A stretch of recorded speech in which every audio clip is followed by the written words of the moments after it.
The Panchamahabhutas work together in different ways to create three physical energies termed as doshas, that is, Vata, Pitta, and Kapha. These three doshas regulate formation, maintenance, and destruction of bodily tissues as well as the assimilation and elimination function. To know more about Tridoshas, please watch the video till end. And if you still haven't watched the video of Panchamahabhuta theory, the video link will be given in the description box. First we'll see what is Vata dosha. Vata is made up of interaction between the Vayu and Akasha Mahabhuta, that is air and ether elements. Vata is present in the form of dry air in the body. Air or Vayu needs space to move, and the space is provided by ether or Akasha Mahabhuta. Our entire body is made up of spaces, including the space inside and outside the cells. This represents Akasha Mahabhuta. So Akasha Mahabhuta provides pathways for Vayu Mahabhuta to move around and conduct its activities in the body. And it has the qualities of air and ether elements in it. The qualities of Vata are dry, light, cool, rough, subtle, and mobile. And these qualities reflects in the body, mind, and emotions of an individual. With these qualities, Vata is responsible for all types of movements in the body. Vata in its normal physiological state is the motivating force of life in the human body.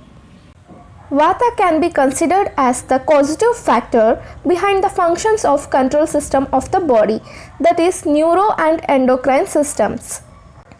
Vata controls various voluntary and involuntary activities of the body. So all other elements of the body including Pitta, Kapha, tissues, excreta, movement of muscles, movement of food through GIT, movement of blood through blood vessels, etc.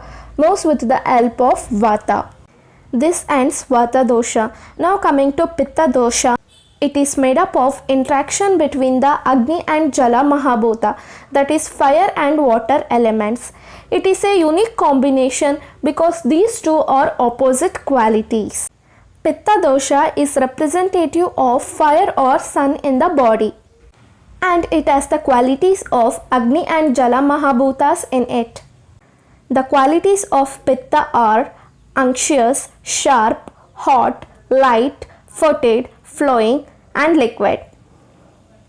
And these qualities reflects in the body, mind, and emotions of a person. With these qualities, Pitta is responsible for all types of metabolic functions taking place in the body. Pitta is that which generates heat. So Pitta is concerned with digestion of food at gross and cellular levels. It is responsible for maintenance of temperature and heat in the body, and it provides color and complexion to an individual. It is responsible for visual perception, intelligence, and understanding. So Pitta can be considered as the sum total of all the metabolic and enzymatic activities in the body. This ends Pitta dosha. Now we'll see what is Kapha dosha. Kapha is made up of interaction between the Jala and Prithvi Mahabhutas, that is water and earth elements. So because of this combination, Kapha is in the form of cold and semi-frozen water or semi-solid cementing substance in the body. Just like in a construction, two bricks hold together by cementing substance formed by water and mud.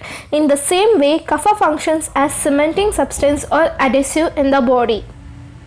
Because of Prithvi and Jala Mahabhuta, Kapha has unctuous, cool, heavy, slow, fine, sticky, and stable as its properties.